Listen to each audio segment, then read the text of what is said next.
Donc, ici, nous avons le prix qui est très récent, hein. Elle est sortie le 19 septembre. Ça fait moins d'une semaine, hein. D'ailleurs, c'est pour ça que ici il n'y a pas de chiffre, hein, sur l'évolution sur 7 jours. Vous voyez, il y a un trou et puis elle a un très bon score, 81, c'est très bien. Alors la news la plus récente, bah, c'est que Sizi en a fait la promotion, hein, on le sait, c'est pour ça que tout le monde en parle. Le nombre de followers Twitter a explosé. Son prix, elle a déjà un market cap à 3,8 milliards, donc elle est déjà très, très grosse. Regardez sa TVL qui est montée régulièrement. En fait, c'est un rebranding d'une autre crypto qui existait déjà auparavant, mais la TVL, elle a l'air de bien se porter, mais c'est de la poudre aux yeux. Elle a que 8% de TVL par rapport à son market cap. Donc la TVL est ridiculement basse. OK. Donc, est-ce que ça pourrait être un feu de paille? Bonne question. Alors, il y a quand même beaucoup d'abonnés Twitter, hein, et en plus, c'est bien monté. Qu'est-ce qu'on peut dire? Elle est donc, dans la finance décentralisée, hein, c'est des perpétuales. C'est donc, le concurrent de Hyperledger au sein de la BNB Chain, donc l'écosystème Binance qui veut concurrencer Hyperledger. Oui, mais est-ce que ça va être un feu de paille ou pas? Ça, c'est la question que tout le monde se pose. En tout cas, le prix a continué à bien monter. Ceux qui avaient vendu, trop tôt se mordent les doigts parce que c'est encore monté, mais elle est déjà très, très grosse, hein. 3,8 milliards, ça fait vraiment beaucoup, surtout pour une si jeune, crypto. Il me semble qu'elle est surévaluée en ce moment, mais avec un bon marketing, une crypto peut continuer à être surévaluée, hein, ça peut arriver. Donc, là, on peut voir au niveau de la communauté, bien, surtout avec les montées qu'on vient d'avoir. Au niveau de la liquidité, énormément de liquidité. Elle perd des points parce qu'elle a une TVL toute petite par rapport à son market cap. Pour quelqu'un qui est dans la DeFi, c'est pas bon. OK, elle a beaucoup évidemment sur les produits dérivés, c'est logique. Si on va voir les revenus. Est-ce que là non, on n'a pas encore les revenus.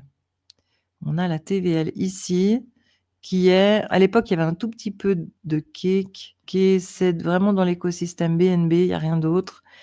OK, donc si on revient ici, on est à 100 dans la BSC. Bon, la montée est belle, hein, la montée est belle, mais les volumes sont minuscules comparés au market cap. OK, on continue l'analyse. Dans opportunité, DappRadar. Allons voir le nombre d'utilisateurs sur DappRadar. Là, je suis étonnée d'en voir si peu. Est-ce que c'est mal connecté ou est-ce que c'est de la poudre aux yeux et qu'il y a vraiment très peu d'utilisateurs? À voir les autres statistiques que j'ai vues par ailleurs, il y a beaucoup d'utilisateurs, donc je pense que c'est juste DappRadar qui est mal connecté.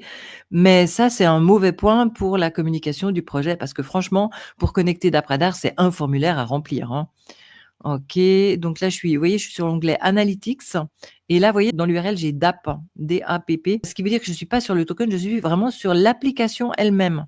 Donc si on regarde, le nombre d'utilisateurs, alors les volumes sont tout petits, les utilisateurs sont tout petits, c'est juste que c'est mal connecté. Franchement, c'est DappRadar qui est mal connecté parce que le projet n'a pas fait l'effort de remplir le bon formulaire. OK, alors ensuite Skynet Market, ça c'est un excellent score, 96. Donc là, on va ici, ça va apparaître sur la droite, la toile d'araignée, voilà. Donc si on veut voir market, ici, je clique ici, ça va me faire market stabilité. OK, il vérifie tout ça. En tout cas, c'est un excellent score. Ensuite, qu'est-ce qu'on a? Alors, il y a peu de gens qui les ont mis dans les favoris de CoinGecko, mais ça c'est un nouveau champ que je viens d'ajouter dans mes scores. C'est le nombre de personnes qui l'ont mis dans leur portfolio de CoinGecko. Mais c'est normal qu'elle en ait peu puisqu'elle vient d'arriver. Par contre, c'est en augmentation énorme. OK. Au niveau sécurité, il y a seulement 69% chez des points filles. C'est pas bon. 69%, enfin, il y a pire, mais pour la finance décentralisée, on s'attend à avoir une super bonne sécurité. Voilà, si ça veut bien s'ouvrir. OK. Voilà. Alors, pourquoi ils ont un 69%? Inaccurate supply. Donc, la supply totale est plus basse que la somme des tokens en circulation.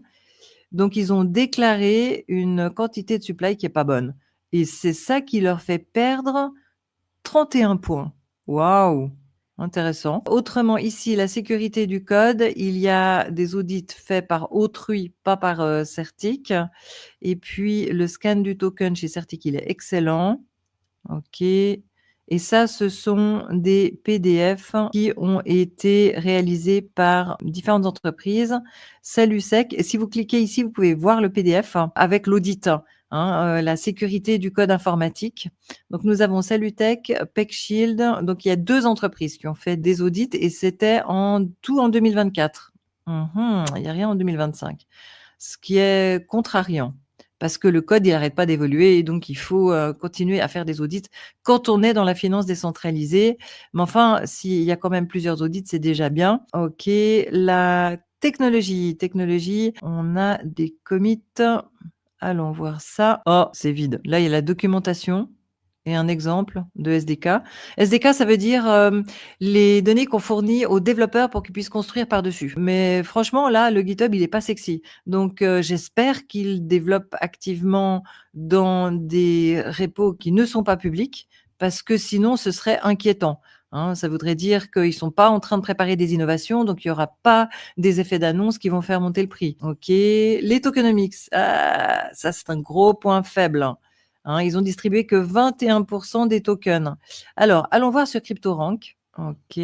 Allons voir sur CryptoRank. Ils ont distribué 21%. Oui. Prochain unlock, c'est 4%. Il y a la moitié des tokens qui ne sont pas traqués. Ça veut dire qu'ils peuvent être libérés n'importe quand. Alors, c'est qui ça? Airdrop et trésorerie, surtout Airdrop, OK.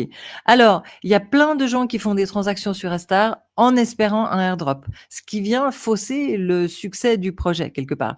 Hyperliquid, avait fait la même stratégie et Hyperliquid continue à le faire puisqu'ils ont encore des fonds pour les airdrops. C'est une stratégie qui fonctionne bien. Donc, ceux qui ont reçu des airdrops, 5 du 10 et ici, on dirait qu'il va y avoir une 2e période de airdrop. OK, intéressant et ensuite, alors ça, c'est très mauvais. L'équipe, hein, la team, ça, ce sont des mains faibles et ils vont commencer à recevoir leurs tokens dans 22 jours. Donc là, franchement, les tokenomics, ils sont pas bons. Vraiment pas bons. Si on regarde la chart, ouf, ça fout le vertige, hein. Ouais, donc là, pas bon. Il va y avoir une énorme pression à la vente à cause de la distribution des tokens. Donc voilà, je pense que le prix de Aster va moins bien performer en octobre que s'il n'avait pas cette énorme pression à la vente. C'est comme de nager à contre-courant. Après, si les outils sont spécialement bons et si les gens sont appâtés par le airdrop, oui, ça peut faire vraiment une traction sur le prix ou sur l'utilisation des outils. Mais moi, j'ai pas du tout envie d'en acheter à cause des tokenomics. Voilà.